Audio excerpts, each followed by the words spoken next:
Right Honorable Prime Minister wa Uganda atenga ni wakiikirire omukulembeze w'eiwangwa Katuukiro n'abamyuka bo ba ministers okuva mu central government nga nomuli Honorable Mire Babalanda, ba members of parliament abali wano olwaleero, Ssaabalangira wa Busoga, baganda bange abalangira b'ensikirano, Speaker wa Busoga Lukiiko n'omumyuka wo, ba ministers okuva mu Bwakyabazinga bwa Busoga, ba mukuŋŋaanya abakiise mu Lukiiko, ab'emitala, ab'ebisoko, ba family members bange abali wano olwaleero okuva e Kamuli ne Mayuge, ba members ba civil society ne ba development partners baife, abakulembeze ab'endawulo, aba local government, ba civil servants n'abantu bonabona mu bitiibwa byammwe, balamuyisa ino ba ssebo ne bannyabo. Olunaku olwaleero tukuŋŋaine wano okudaguza amatiikira ag'omukuzi ogw'e11 nga tuweereza abantu baife ab'e Busoga.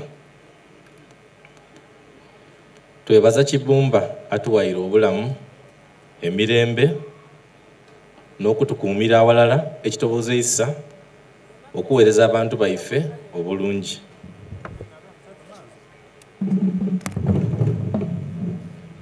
Ntwala omukisa guno okwebaza buli muntu olw'okutusabiranga n'olw'omukwano gwe mutulaga n'obwesimbu bwe mututaamu eri Obwakyabazinga bwa Busoga. Twebazaako enswiso gavumenti eya wagati ng'ekulemberwa His Excellency General Yoweri Kaguta Museveni.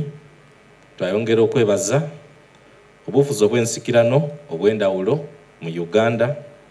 Twebaza ba development partners baife omuli MTN Uganda, Ministry of Health, Ministry of Gender, Next Media Group, Baba Media Group, Nation Media Group, NBS Radio, Busoga Royal FM, MultiChoice Uganda, Plascon Uganda Limited, Busoga Health Forum, Vision Group, Victoria University, International University of East Africa, Starbex Uganda Limited, Uganda Hotel and Tourism Training Institute, Uganda Bikers Association, n'abandi kamaala kuba baboogeirira olw'okutugemerangaku n'okusigala nga tukolera awalala okutuusa obuweereza obulungi eri abantu baife.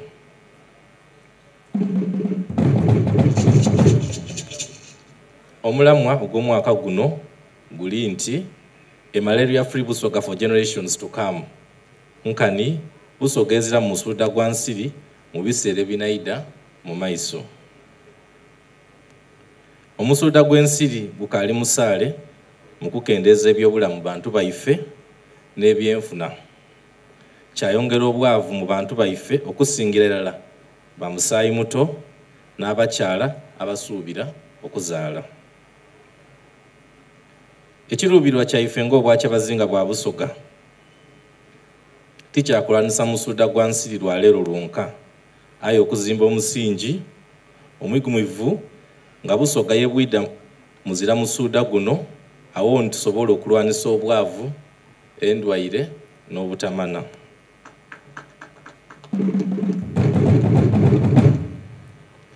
Mu biseera bino bye tulimu n'ebiri kwidda mu maiso awo, mbakubiriza okusigala nga muli kitole tusobole okukulaakulanya ebitundu byaife bye tuwangaalira. Mwidukire nti ebitwawula bitufuula ab'endawulo, aye ate ebitugayita bitufuula b'amaanyi.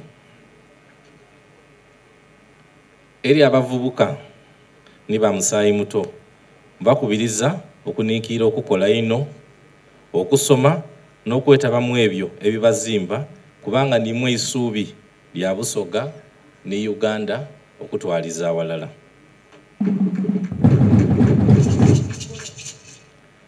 Abantu b'e Busoga n'abawangalya mu Busoga tubakubiriza okukuuma obuwangwa, okuba n'empisa n'ennono daife kubanga ditoolayo ki kye tuli. Era daatufuula abantu ab'obuvunaanyizibwa era abantu abakuuma obuntu bulamu mu buli kye tukola. Awo nongera okubaiddukiza nti abasaddaniimu empango mu kukuuma ebyobuwangwa n'ebyobutonde mu maka. Era mbakubiriza twongeremu amaanyi mu kusomesa abaana ab'obuwala kitusobozese okulwanisa ekifunamabunda mu baana abakaali kwetuuka. Okuva era neira Busoga emaniikwa nga n'ekiibo ky'emmere eya Uganda. N'olwekyo mbakubiriza okwongeramu amaanyi mu kulima nga tukozesa ennima ey'omulembe kitusobozese okwongera ku bungi n'okwongera omutindo gw'amakungula gaife.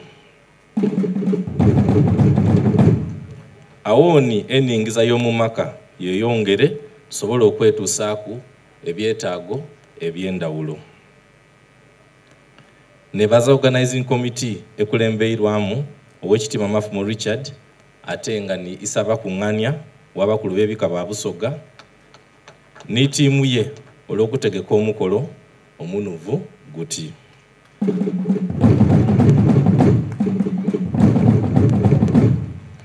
Mwebale ino, mwebalirira era mutatoolanga okwo.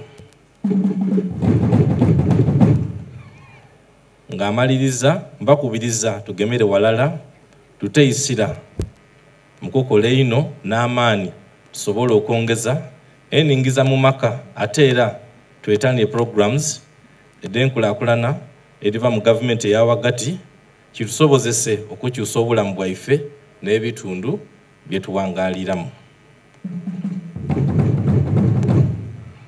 Mbendeze engendo ennungi yemuviire wala n'okumpi.